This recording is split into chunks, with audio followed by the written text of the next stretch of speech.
Good evening and welcome to the Cover One Buffalo podcast. You are joining your host, Greg Tompsett, joined by my partner in crime, Aaron Quinn. Aaron, it's a Wednesday and we're getting ready for Saturday football. How does that feel? That feels cool, but Christmas feels even cooler. We're only 9 days away from Christmas, baby. This game is gonna be awesome. Saturday football's a little weird though. It's all these short weeks, the Monday night game and then a Sunday night game keeping me up late, and now we're prepping pretty quick to turn around for a Saturday game. It still feels weird, man. Yeah, there's a handful of Bills fans who are feeling hypocritical telling the Steelers people like, 3 games in 12 days, stop complaining. And they're like, oh, the Bills are going to have to play 3 games in 12 days. That's I don't like that. I don't love it.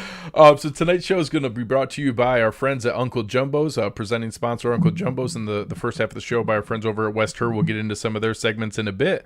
But first, we're going to preview this Broncos-Bills game with our friends over at Mile High Huddle, Chad Jensen. Chad, how we doing? Good, boys. I'm doing good. I can't complain. Really excited and looking forward to talking to you guys. So before we dive in, tell the folks a little bit about your work at Mile High Huddle with SI and all the things they can look for from you. Yeah, team website covering the Denver Broncos on the Sports Illustrated network, and we've been around for about 8 years doing this thing, and we got a nightly live stream podcast that we do, similar to probably what you boys do, and we go 7 days a week though, 1 hour every night, 6 p.m. Mountain to 7 p.m. and so, yeah, that's, it's a grind, right? The NFL is a 365 proposition, and that's why nuts like the three of us do what we do. Absolutely. And I bless you for doing daily content. We got a couple friends that do daily, and I do have a great deal of respect for keeping that ship afloat. As we dive in here, I know that, Aaron and I were both on the same page as far as when we saw the schedule come out. The Broncos game, we're like, oh man, this is late in the year. They added a ton of talent. We love the Denver Broncos draft class. They're going to have time to gel and get together. And, obviously a little shine is off of the game, just plainly because of the injuries. Yeah, there's so many names that we were looking for at the beginning of the year that are now missing from this game. So as someone as close to the Broncos as what you are, tell us a little bit about your thoughts on the season, and then what kind of evaluation is the team looking at now of still making use of a season that certainly had higher hopes going in, and now you're having to make, decisions based on what would have happened if it was together versus what you can still take from it? It was the optimism, I guess I'll quote John Elway. His end of season presser last year was with Drew Lock coming in, starting those final 5 games, going 4-1. He's like, we finally bounced off the bottom. And that was the general feeling, is that, all right, this is a team on the upswing, because Elway had a few bad draft classes in a row from about 2015 through 2017. But 2018, 2019, 2020, phenomenal draft classes. He knocked it out of the park, kind of turned over a new leaf as a GM, landed the guy they felt like could be their future franchise guy. And they went all in on him in terms of the offseason with their draft picks. I mean, taking Jerry Jeudy and KJ Hamler in their first 2 picks to open up their free agent dollars they spent mostly to support and bolster Locke. And so optimism was high. And then you bring in Pat Shurmur, who's had so much success with young quarterbacks at different points in his NFL career, a former, even though he's a 2-time head coach, failed 2-time head coach, but also a former assistant coach of the year. And then Fangio's defense. I mean, enough said. The big fly in the ointment, obviously, was the pandemic, which cut out about 1,600 offseason reps for all teams. But for teams like the Broncos, who had the combination of a new system and a young quarterback offensively, those are the teams that have really struggled to overcome the lack of offseason and those 1,600 reps. They've really come back to haunt them. Then you get to the doorstep of the regular season, Von Miller goes down. You're like, ooh, yikes.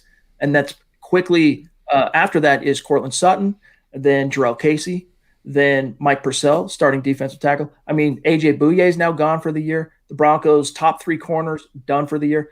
I mean, I could go. It's literally a comedy of injuries. That's how bad it's been. So I think the overall feeling internally in Denver is mulligan for everybody. There are so many unique mitigating factors that kind of have led to this 5-8 start that I think the team brass is more inclined to look at this as kind of a mulligan for Fangio and really just focus on utilizing what's left in this season as developmental reps to really give them momentum for for 2021, where, they can expect to have some form of an OTAs where they're practicing on field, some form of a traditional training camp, and some form of preseason, and then really make the 2021 season, which is also the last year of John Elway's contract in the front office, kind of their hell or high water type of, all right, let's get it done.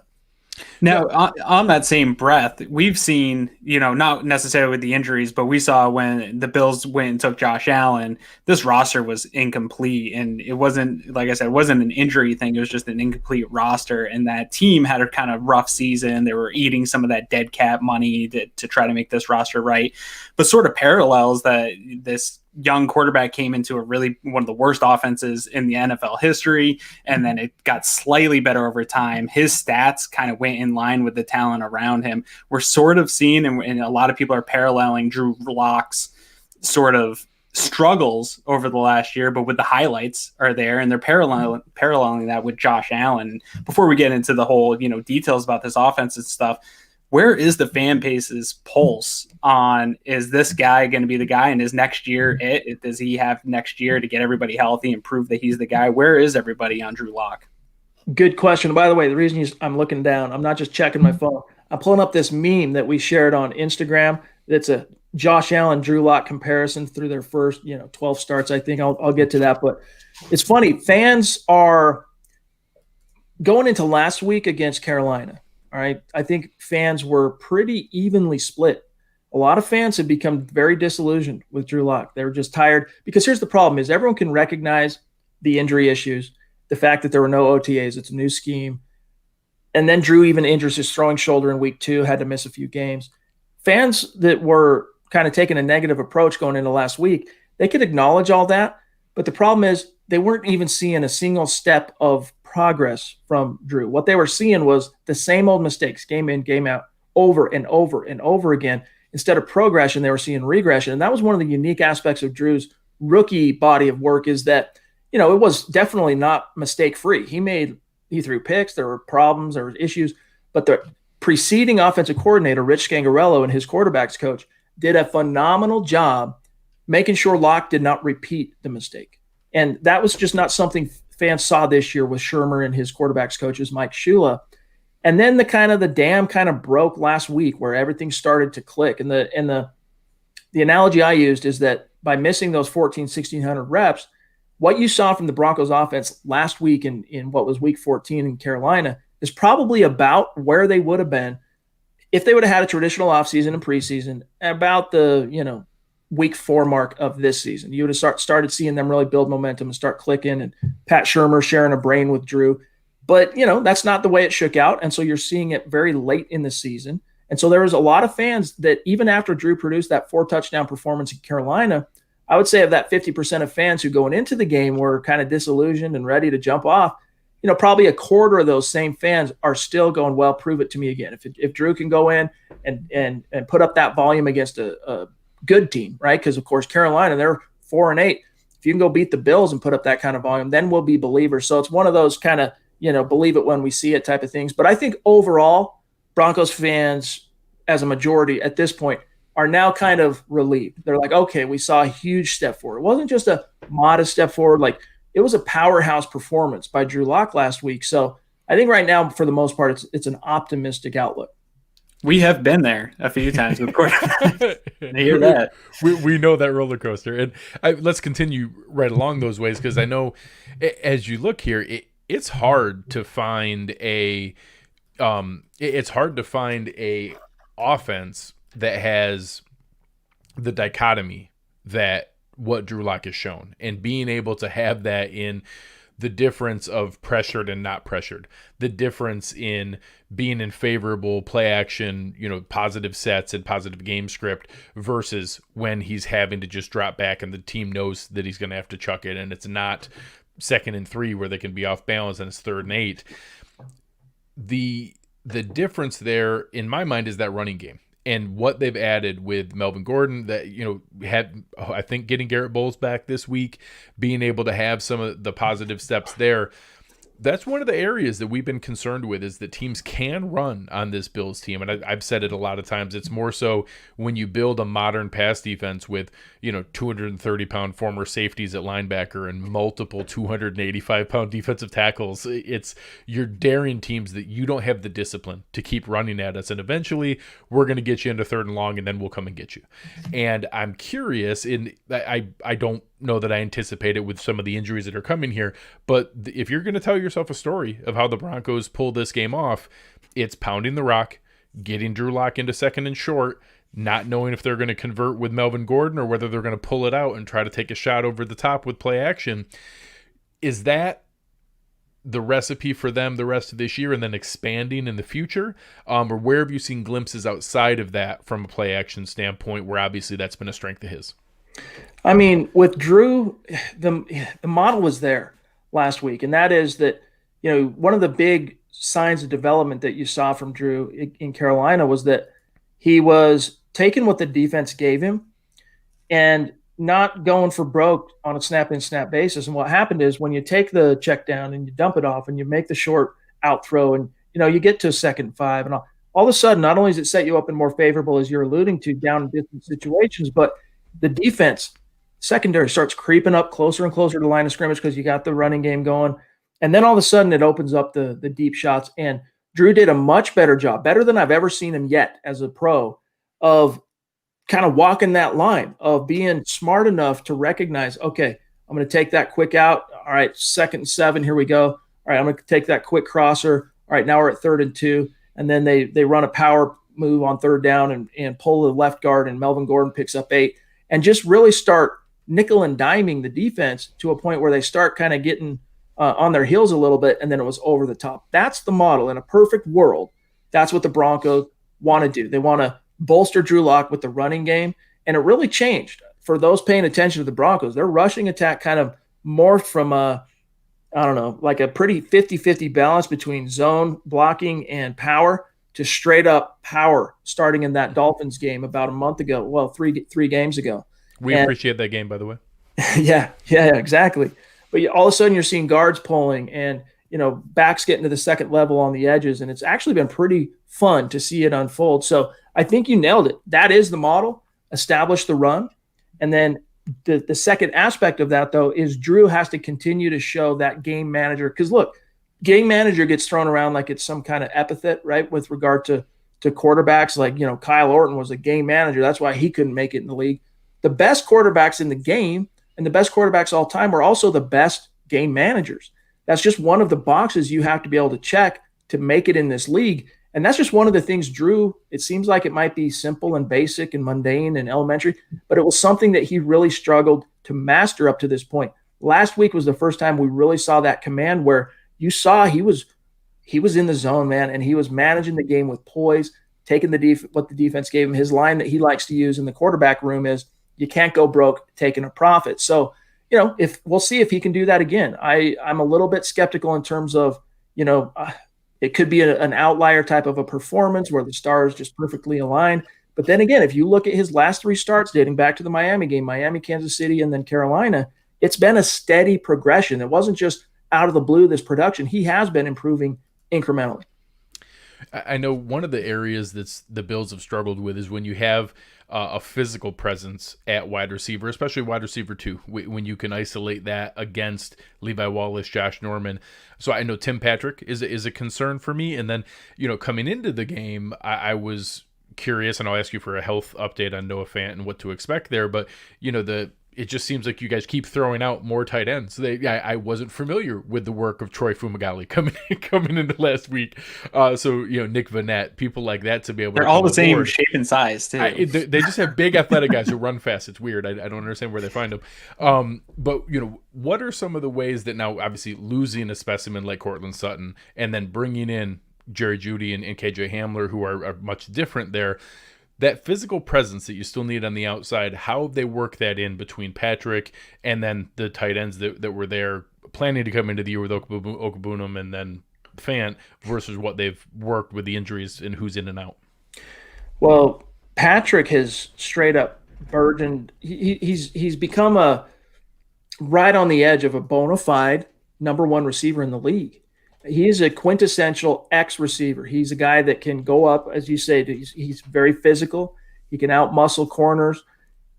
My ball guy, go up and get it. He's also a very reliable possession guy. If you need to get the slant or the quick curl and move the chains, he's been very reliable in that sense. And it's been an eye opener.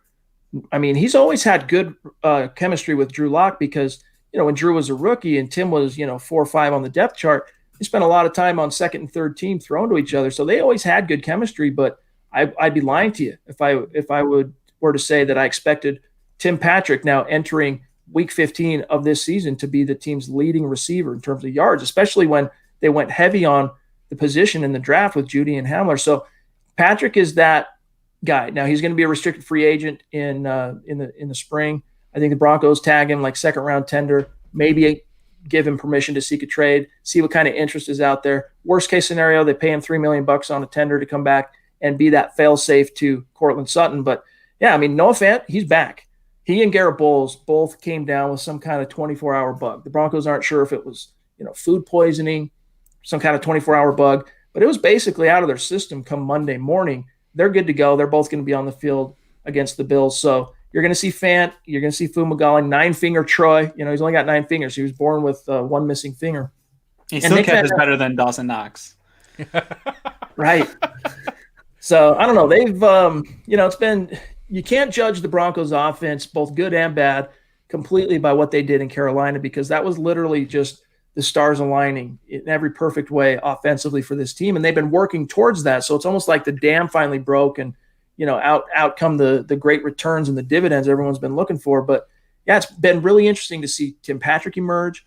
Noah Fant, though, he's been one of the disappointments this year, not because of necessarily anything he's done, but because the coaches and Locke's up and down kind of performance all year long has really failed to maximize. I mean, Noah Fant, you put him in Kansas City, he's putting up bigger numbers than Travis Kelce. I mean, this is an elite athlete, phenomenal athlete, great receiver, and he's better blocker than he's given credit for. So I'm hoping they can work him more into the rotation in terms of the passing focus against the Bills. Yeah, a lot of the Cover One Slack members were big Noah Fant pounding the table for him in that draft. So we know a lot about him, unfortunately, going up against him this weekend.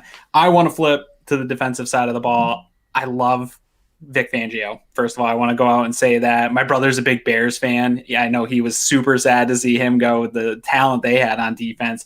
So I was excited to kind of dig into this defense here this weekend because I do think Bills fans are a little bit too high on this being kind of a easy win to rail off 3 in a row here to end the season. I don't see it as an easy win. I think there's a chance they can walk away with a win in this game, but I think Fangio is going to cause Josh Allen a few problems in some of this stuff that he schemes up. Can you kind of tell our fans what Fangio is doing over there? What does he do to younger quarterbacks? I know Josh Allen's coming into his own this year, but he's still a younger quarterback that all you need to do is buy a second, right, of slowing down his processing time. What does Fangio scheme up in this defense that does that to quarterbacks? Fangio, so the defensive coordinator, Wade Phillips, right, that helped the Broncos get over the hump in 2015 and win the Super Bowl against the Panthers. It's a similar ethos in terms of attack with the front seven, one gap, get upfield ASAP. But Phillips was all about man coverage. You live and die by the one-on-one matchups on the boundary and even over the middle. Whereas Fangio, that's what kind of separates him when you get to the second and third level of Fangio's defense compared to Phillips is he's much more inclined to play zone. It's not that he doesn't ever call man coverages, but he throws these different zone coverages at young quarterbacks, and it forces them to actually read the defense. That's one thing when a quarterback sees man, it might make some of the throws a little bit harder in terms of, you got to be a more accurate guy. But with zone, you actually have to read the field. You have to take the time, go through your progressions, find the soft spot in the zone, and make the completion. And that's just simply something Fangio has really excelled at throughout his career as a defensive coordinator in the league, but especially in Denver, is buying that front seven, the rush, just enough time to get home and get the sacks. Like if you look right now, Bradley Chubb leads the team with 7.5 sacks, and Malik Reed's like right behind him. They're 2 edge rushers this year without Vaughn. And I would guess, and I haven't actually tracked this myself, but of Bradley Chubb's 7.5 sacks, I would guess that 5.5 of those are actually coverage sacks. not him just blowing by his man or just straight up winning one-on-one and getting to the QB. It's basically the quarterback having nowhere to go, holding on to it for that beat too long, and boom, Chubb's there. And that's just something Fangio does a great job at. And the other thing to marvel at with Fangio is he's even without Jarrell Casey. So the Broncos starting defensive line, day one, week one this year was Shelby Harris, Mike Purcell, the nose, and then Jarrell Casey, the other defensive end.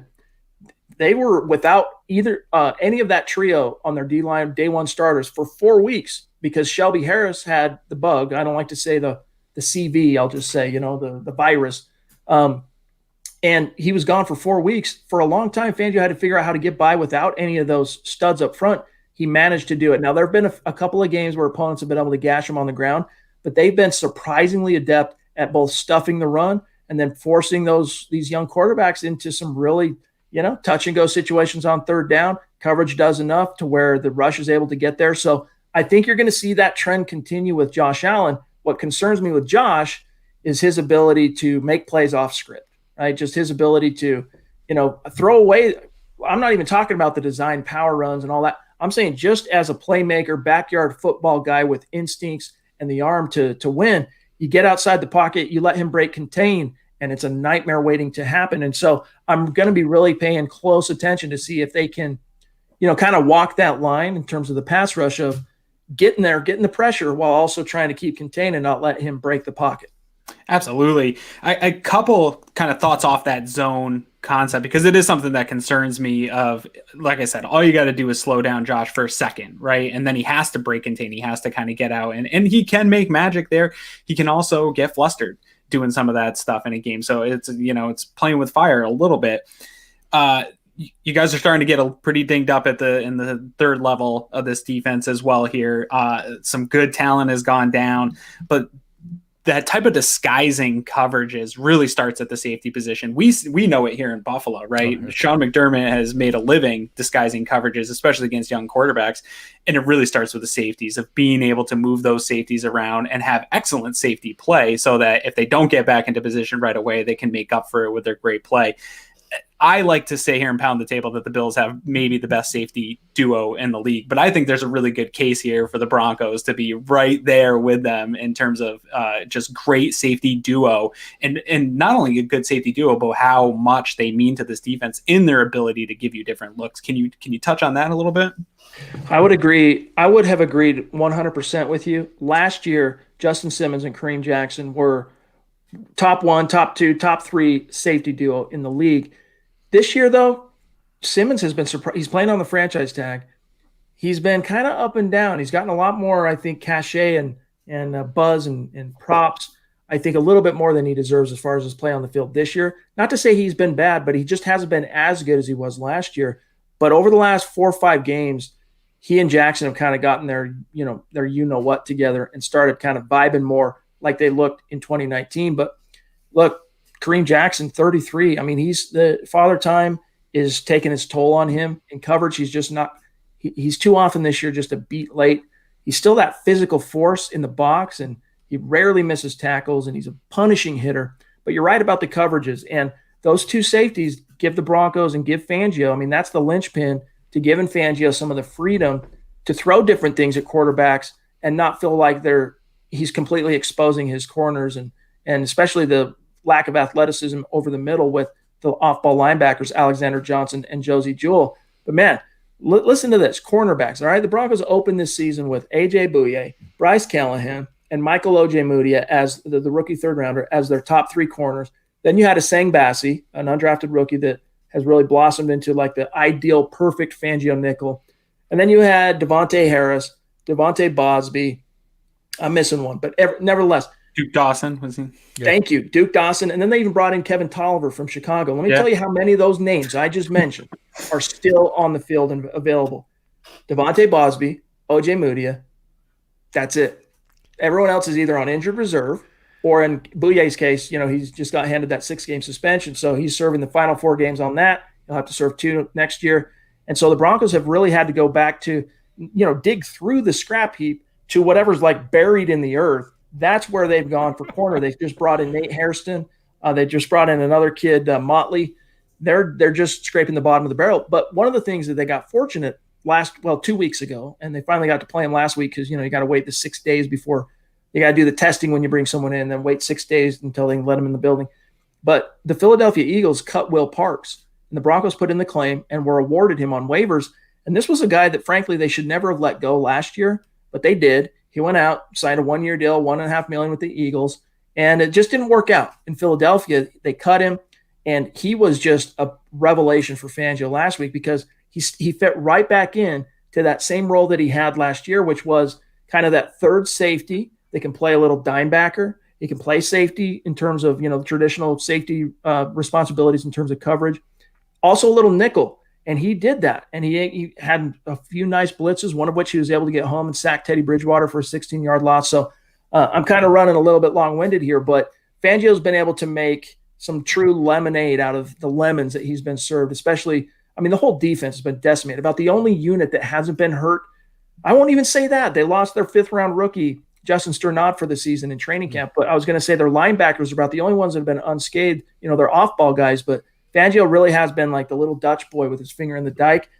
Plugs one hole and another one springs open. It's just been 1 week after another. Someone goes on IR. Yeah, and it's going to be interesting to see how they approach it. So before we get you out of here, what kind of game are you expecting this weekend? Give us a prediction.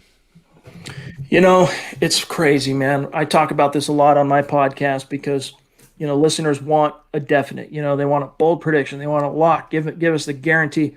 And I'll tell you, this is a team that even with Drew Lock, you just don't know what you're going to get on a week in and week out basis. And in this case, though, the offense, as I've mentioned a couple of times, they've shown incremental, steady progress now dating back to the Miami game.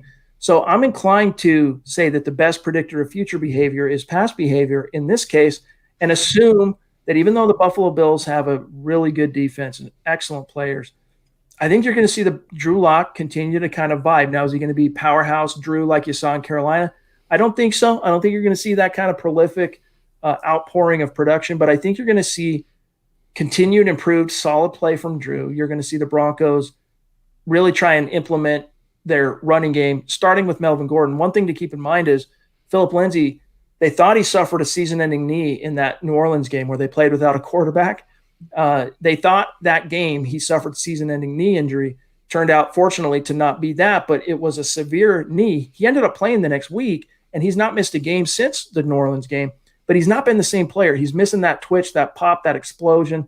He's just been oddly a plotter back there. So I'm wondering, is this the game where you see the real Phil back? Because if you get the real Phil back, talk about a change of pace. It just goes above and beyond that. There have been some games this season where, and it's only been a handful where they've been able to have both Melvin and Phil healthy on the field together, where, it's the ground and pound, grind it out with Melvin, and then bring in Phillip for a series or two for a change of pace, and he busts one for 63 so I think you're going to see Phillip probably produce better in this game than he has the last couple, just because his knee, I think, is steadily getting better. But I expect this to be a hard-fought game. I think it's going to come down to the wire this time around, unlike last year where it was Brandon Allen and the prevailing winds in Buffalo. I think this is going to be a tight game.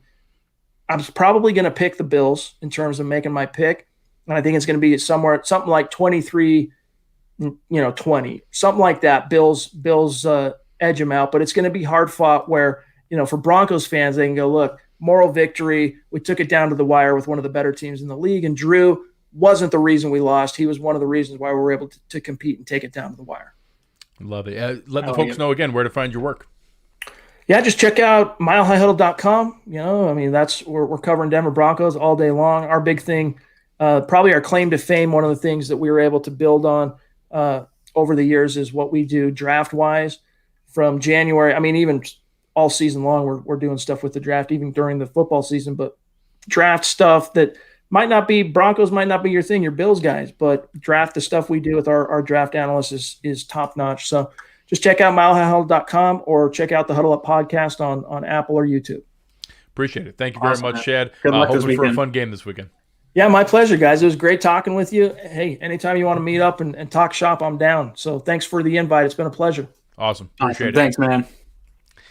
So I think he's right on. I think that this is going to be a tougher, closer game than what a lot of fans are thinking. And it's going to be interesting to see how we go about that when I think, the injuries are rough. I don't think there's much chance that the Broncos are going to slow down the Bills' offense. And eventually I think that's going to be too much for them.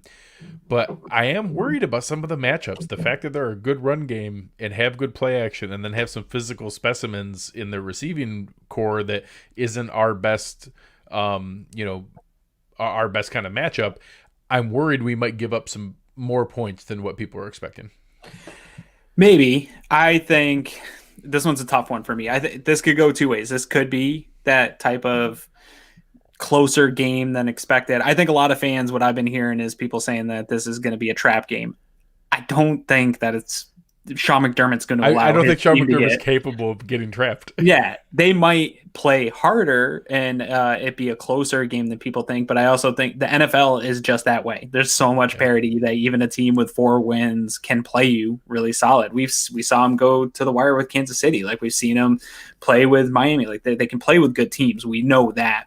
Yeah. I think the benefit right now to this Bills defense is, one, they've been better in stopping the run here this year and against better backs. I like this backfield. I think they can do some good things. I think they'll get some work going in this game. The way you offset that is jump out to an early lead. Yeah. Josh Allen and the Bills can put up points the way we've seen them do it this year. They can jump out to an early lead and really offset that and put so much pressure on Locke. And what I think also the Bills can do now with this kind of new look scheme that we're seeing out of Sean McDermott and Leslie Frazier is to generate some pressure against Locke. And I think you get to him. And Levi Wallace is going to give up some receptions in this game. He's going to get big bodies. Tim Patrick's going to have a good game. That's fine. As long as he's not giving up the huge plays and he's tackling, they can move the ball on the Bills. That's okay.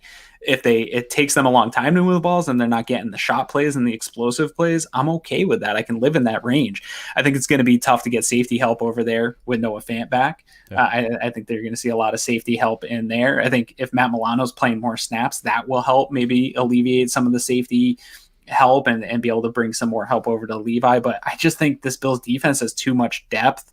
I think that they can get in pressures on Locke, and Sean McDermott he's not at that Belichick level, but I think he's at that Fangio level of giving the younger quarterbacks too much to process and making them kind of look silly at times. I think that he's going to give Drew Lock some looks that he hasn't seen and confuse him post snap to where he's making some of the plays that we've seen in the past. I think the Bills will be able to pretty easily keep this one at arm's length here throughout the day, but it could get annoyingly close. The Bills have done that all year. So Jason makes a great point here that I think a lot of fans are so used to what this old team used to be. And when I say fans, I even mean non-Bills fans. No, I mean outside of Bills Mafia. Because Chad's a really informed guy and knows the Broncos really well and knows the Bills, but isn't as intimately familiar as what's happened this year. It's easy to think of that 23 points is pretty good, whereas the Bills average 30 points. I will be shocked with this secondary as dinged up as it is if they hold the Bills under 30 points. And that's what I think the difference is going to be. Is I think the Broncos are going to score annoyingly more than what we'd like, but the Bills are just going to pull away because there's no way that this secondary can guard Beasley, Diggs, and if we see Brown playing in this game. And even if we don't see Brown, I think Davis has done enough. And we were talking off air. I know fans are super frustrated with Dawson and Knox, but him just being on the field and presenting an athletic, the athletic threat person that can stretch that seam and do some things to pull safeties out of the box and give Beasley some space to work or give Stephon Diggs some space to work. You still have to account for him, even if you don't. If fans are going to joke that, if you throw it to him, he won't even catch it. The defensive coordinators don't assume that, right? They cannot take that risk. They cannot actually be like, it's fine, just let him try to catch. Yes, it's not. So he still presents some challenges, and you brought up a great point. That's probably why he's getting those reps, because he does cause you to really pay attention to him. But when we were talking about their defense and the zone looks and stuff like that, in my mind, I was just thinking, what an opportunity game for Cole Beasley to just have another career type game. Yeah. If they're going to go into some zones all day, I trust the relationship with Stephon Diggs too. I think that's a given, but I trust this relationship with him, Beasley, Josh Allen, that if a play breaks down, these guys are going to find these soft spots in these zones and they're going to find it quick. There's nothing Cole Beasley hasn't seen at this point. There's nothing that Stephon Diggs hasn't seen at this point. If they get zones, they're going to find these soft spots. And I do trust that Allen, even if this processing is a little slow, that he'll be able to extend a play and get the ball to these guys. I think they're going to be able to move the ball. I really think if Denver's going to stay in this game, dude, it's going to be Josh throwing some of those double coverage balls that just go the other way. They're going to have to come up with some of the toxic differential plays. They're going to have to steal possessions away from the Bills. Hamler's going to have to break one. Yes. Philip Lindsay's going to have to break one. They're going to have to get a turnover. It's going to have to be that kind of game. They'll have to probably get multiple. I think they have to steal probably 2 to 3 possessions from the Bills, I think, because I never really have said this out loud, but I think that the way the Bills score, this is the way we talked about playing against Kansas City, that if our Bills are going to win, they have to steal a number of possessions in order to do that, because you have to keep pace. The Bills are that team to the Broncos, I think, right now. Yeah, it's so foreign. I was joining another show, the opposite direction, previewing Bills Broncos with the Broncos team, and it was weird to say. I've never said this in 20 years, but you now have to scheme how to keep the Bills offense off the field, and it's such a foreign feeling to feel that way.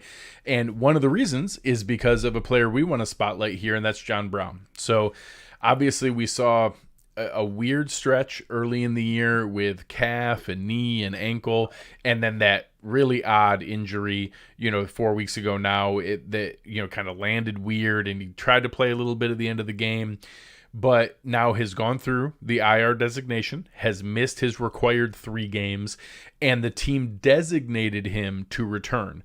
What fans need to make sure to understand is that means they opened the 21-day window. They have 21 days to bring him back. He did start practicing. I saw some video clips, and he looked good. He looked like he was moving well. For anyone who's not aware, John Brown does carry the sickle cell trait. Obviously, many people here that reported. I don't believe it's to the degree. I believe Ryan Clark was always the Steelers player you would hear about it, that wouldn't even travel with the team there because of how dangerous it was for him in altitude. To go through that, but being able Didn't Goodwin have that too? Correct. So obviously it's something that they have to be conscious of. I'm not aware of the degree for John Brown, and if in his previous stops in Arizona and things like that, or Baltimore, if they avoided that game or if he wasn't able to. I'm not aware of that for him, but it's a factor. It's something they need to be aware of. So I don't know that that's a reason he does or does not play this week, but it's not automatic that he's back this week. He's eligible to be back this week. I believe we will find that out by end of the afternoon Friday. Although I know before Sal had confirmed, even on the Monday night game, they were able to bring back Milano that afternoon. So it's possible we might not find out until noon on Saturday. I don't know how what the timeline is for a 4:30 game. So sometime late in the week, we probably won't know about John Brown. If he's back, what are some of the things that you think that opens up for this offense? Everything. I think it gives them that true. They're not really using Stephon Diggs in the ways that the Vikings used him, which was just send Diggs straight down the field, send him on those go routes. That's going to be John Brown is kind of stretching that safety play that we talked about and opening up those zones for Stephon Diggs, for Cole Beasley, and even Dawson Knox. I think he just gives them that speed threat. And whether or not Gabriel Davis is, I think there's been a lot of conversations I've seen on Twitter of, do they move on from John Brown? And I'm not in that camp yet. I think even if Gabriel Davis is showing Bills fans things, I think the NFL respects John Brown right now in a different manner than they respect Gabriel Davis's game. I think they're both respected, but I think Vic Fangio, if John Brown's out there, they're accounting for him in a different way than they're accounting for Gabriel Davis. And I think that changes things for this offense. And we've seen it. They have played well without him lately, but I don't know that doesn't mean that they won't be better with him. I'm in favor of sitting him for this game, whether or not there was health issues anyway. I'm more interested in the idea of making that clock start ticking, getting him back to practice, letting him get a few weeks of practice. I'd be fine if he does play. You, I think, mentioned it in our post game of doing something similar to Milano, limited snap count. Snaps. Yeah, shot call plays where we know we want to take a shot on a second and short or something like that, and he just comes in for stuff like that. But I'm fine with him really kind of ramping up to the playoffs. He's a luxury. at this point. We have a kind of an embarrassment of treasures at the position, and I'm totally cool with him just being a luxury that we get back as we head into the postseason. I'd like him to get a game or two, but I don't need him to come back right now. But one more thing on the injury and the sickle cell stuff. I trust this training staff and our sports science department at One Bills Drive explicitly. Like I have nothing but faith in them to do the right thing by the players and to get, if they don't feel comfortable, I'm totally cool with that. If they do feel comfortable when he plays, I'm also not going to second. Yeah, I'm not going to second guess that. They run the numbers. They know how he feels, and they're not going to waste him for the playoffs. Not that this game doesn't matter, and Sean McDermott will tell you, man, but they're not going to put him out there they want him back for this stretch run. 100%. They're not going to risk it. They're not going to push the envelope if they're 100% sure that he's back and ready and that there's no risk with the sickle cell trait that they can bring him back, then he'll play. And if he's out there playing, I'm going to feel good that he's there. I still wouldn't mind a limited rep count, but I'll feel good that he's out there.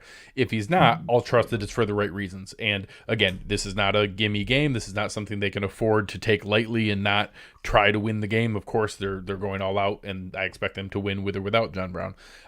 But he could really open things up. Yeah, and we still want this to be the Isaiah McKenzie revenge game. We don't want John Brown to take away from that, right? It's critical. It's critical to be able to show them everything that they missed. Right. And it's something that we need to make sure that we're taking a look at in the way that we approach some of the things that we're looking at here. Our friends over at T-Shirt University and our T-Shirt University Fresh Look. It's something that the question actually came up in the chat here about Taron Johnson. And I think Freshly was asking about it here. Your man looked fantastic. Prettiest playing football. It was a fantastic call for that, and it looked so nice when he sat on that route. For anyone who didn't catch it, he did leave that game with a concussion. Anytime that happens, it's concerning. You compound that with a short week where you only have 6 days. I honestly assumed that he was not going to be able to play. So when the practice report came out yesterday that he was listed as limited, talking with our friend Kyle over at Banged Up Bills, that does mean that he's already progressed through several layers of the concussion protocol to be listed as limited. As an example, the game coming out of the game for Mitch Morris, he was listed as a DNP, did not practice. He missed that game, ended up missing multiple games. So already being listed as limited, meaning that he participated in the walkthrough, means that the NFL has allowed him to put a helmet on and walk around with the team, right? Yeah, which sounds silly, but is that's a step. That's a further step in the progression. So I would say right now it's not close enough that I'm ready to project that he is or is not going to play, but I can say with certainty it's possible he will play this weekend again.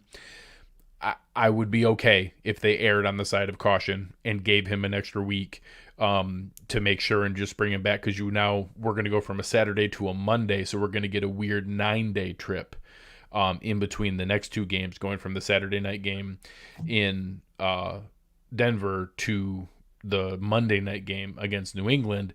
We're going to have a little bit of extra rest there. So for John Brown or Taron Johnson, similar thing. So for our T-Shirt University Fresh Look, it's going to be making sure that they're doing the right thing by Taron, because his progression and play over the last couple weeks is critical to this team making a run.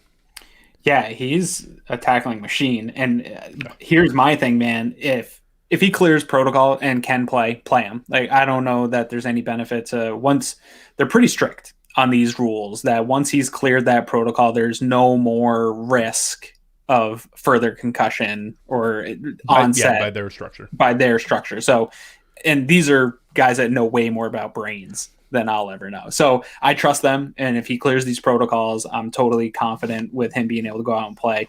And in a game like this, where we talk about what are some of the fears of this Bills defense versus this Broncos offense, is that run game. And I know you joke around about Taron Johnson being that great linebacker, but he's really his run fits in this scheme are so important. And Sean McDermott said it in that post game, how Taron, Tremaine Edmonds, Klein, or Matt Milano sort of play on a rope together, and that allows them to stay in that nickel and still be stout in the run game. And I like Sierra Neal.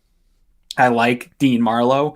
They don't quite hit those run fits in the same way that we see from Taron Johnson. So if he can go, man, I don't need the rest. Let's go full go, because I think he's needed in a matchup like this where the run game is so important. Well, and it's the instincts. And I do joke about him being a linebacker, but it's because his instincts in the run game and sniffing out screens are just phenomenal. Like, that's stuff that you can't coach. He reads it well and then throws his little body in there, like Antoine Winfield. I always used to compare him to what you would feel there. And, you know, everybody saw the steps back earlier this season, but just like with AJ Klein, with Levi Wallace, sticking by these players and watching them come forward is a critical part of the success we need. And how crazy is that if you would have told me like a month and a half ago, 2 months ago, that Taron Johnson's injured, people would have been like, good, let's see somebody else. Now he's injured and might not possibly play. I bet there's people on Twitter that were saying good that are worried that he will not play. 100%. I know I could name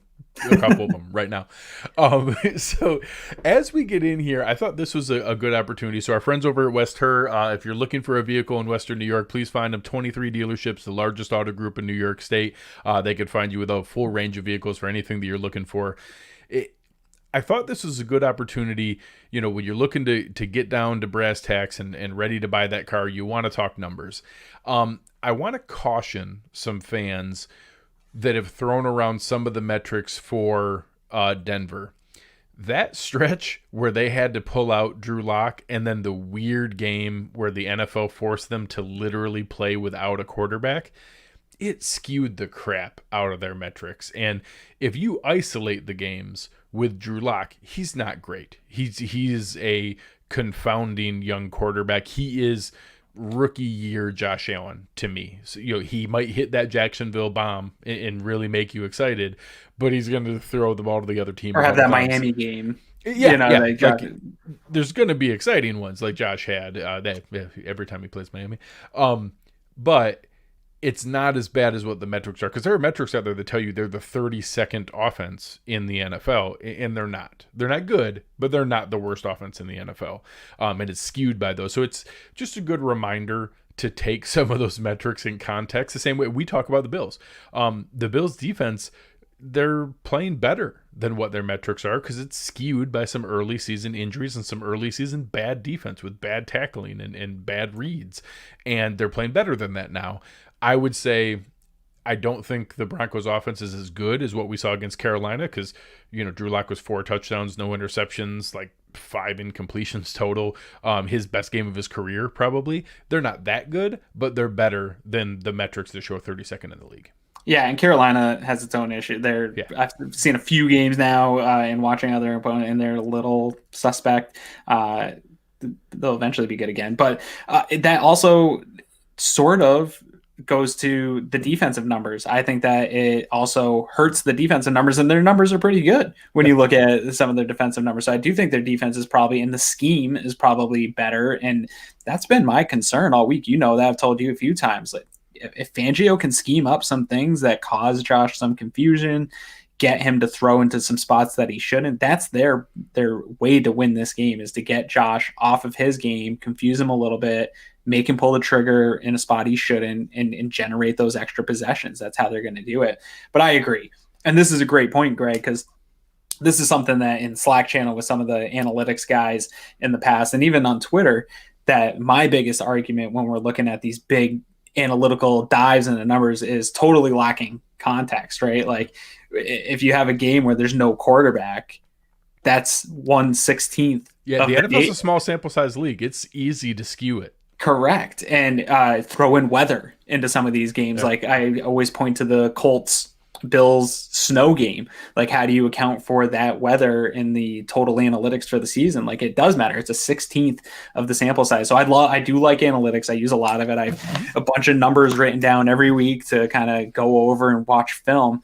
But I think this is a great point for the people that just, they either look at NFL overall stats when they're going into a game, stats, or just look at DVOA. Like, it doesn't tell you. You got to go back and look at games, because you're right. They're not the worst offense in the NFL. I think they're probably in the 20s still. Yeah, they're not good. I'm not trying to make the case they're good. They're just not the worst. Yeah, they aren't the worst. And I do think a lot of people, and it's not just fans, it's kind of people that do all this stuff. I think a lot of people get caught up when they look at the numbers, they look at the PFF grades and they think, oh yeah, this guy's good, this team's good, but there's so much. You really have to put film and numbers together to get that full picture and get the context. Yeah. Appreciate our man Lee, always there with us in the Slack channel. Appreciate you, very generous of you. Merry Christmas. Yeah, absolutely. All right, I'm gonna put you on the spot here. What are we gonna see on Saturday? I almost picked higher of a. Well, I'm feeling pretty good. I'm all jazzed out. It might be the eggnog. It might be the Christmas spirit and all the music. I'm feeling really good. I'm gonna go with 29-19. Bills win. I think it's probably even a wider margin at a point, and they get a late touchdown. But I think Josh Allen, something's clicked over the last month with Josh Allen, seeing everything that he's seeing. He's seeing defenses. He's the comfort with Stephon Diggs, the comfort with Cole Beasley. I think it's just too much for a banged up team, even with a good scheme.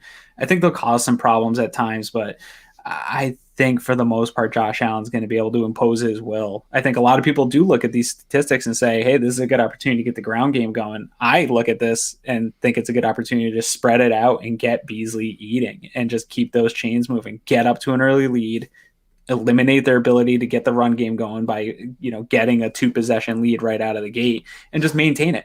Maintain a 2-possession lead for the whole game. Let's have some fun and roll into Christmas having a blast. Our man Jason's here's on fire tonight. Bold prediction: Tyler Bass hits a 60-yarder up in the elevation, up in the mountains there. That's absolutely in play in a game like this. And honestly, one of those situations that you'd be kidding yourself if McDermott and Heath Farwell wouldn't kind of like to have him take a stab at one of those in that perfect situation. So, I'm in the same spot. I just this game. Maybe short of the Jets game or something like that, I will be confounded if they don't win this game. The injuries in their secondary with our receiving core is the worst possible scenario for their defense. I respect Vic Fangio. I don't think Fangio is going to let up 50 points or something crazy like that. I expect this to be one of those games that people are talking about in Vegas. The Bills are 6.5, 7.5 point favorites, depending on where you're at. I think late in the game, it's 31-15, and they've had a handful of field goals, 31-16, something like that. And they score a late touchdown, and then you get into the analytics of do you go for 2 early or not, and that 2-point conversion is going to be whether they cover or not, and it's going to be one of those fun kind of things because I think Vegas is right. I think that they're a touchdown plus favorite even on the road, and I just don't see how this team can slow down the Bills' offense. I think they might score some annoying points. I think Hamler could get loose for one. I think Tim Patrick could muscle a guy in the red zone and come down with a touchdown. I think they'll score a couple points, and we've shown a propensity to ease up late in games and give up some garbage time stats. It's happened over and over again, so I don't think this is the game that stops. I also think we pick off Drew Lock once or twice. I think we sack him a couple times, and I think that the Bills end up pulling out. I'll say that we finally stop a 2-point conversion and that we end up going 31-22 and we cover by 9. I like it, man. Any given Sunday, right? So, yeah, I will be, if we do the post-game show and it's a loss, I'm going to be pretty devastated. The world's not going to burn to the ground, right? I would like to just get this division championship off the backs of the Bills. I think that's probably been the message. That's the season goal. You hear it in the press conferences every single week. Josh Allen's been talking about it. If this team is who we think they are, you have this goal. It's in your destiny. Other teams can do some other stuff on Sunday and you can still get to that area. But you have the opportunity to take it. It's your destiny. It's a short week. That's not an excuse. This team's beat up. So that doesn't matter. Go out, take this W, clinch that AFC East, celebrate that, and then let's end the streak, win 2 more games. So That's right. they're talking big talk in this building. Tremaine Edmonds talked about, like that win's cool, but we have these bigger goals. If your bigger goals are Super Bowl, you got to beat the Denver Broncos. Like you got to beat a banged up team, and you got to do it decisively. Like, so I'm measuring this team by a different standard. You got to come out here, win this game decisively, win by 2 possessions, get out of there with the AFC championship or AFC East championship. A couple guys, I wish I could find the comment here in the chat, but a couple people have brought it up. If you wanted to nitpick Sean McDermott early in his career and even earlier this season about not beating bigger teams, I think he's overcome that now, and we've gotten past that.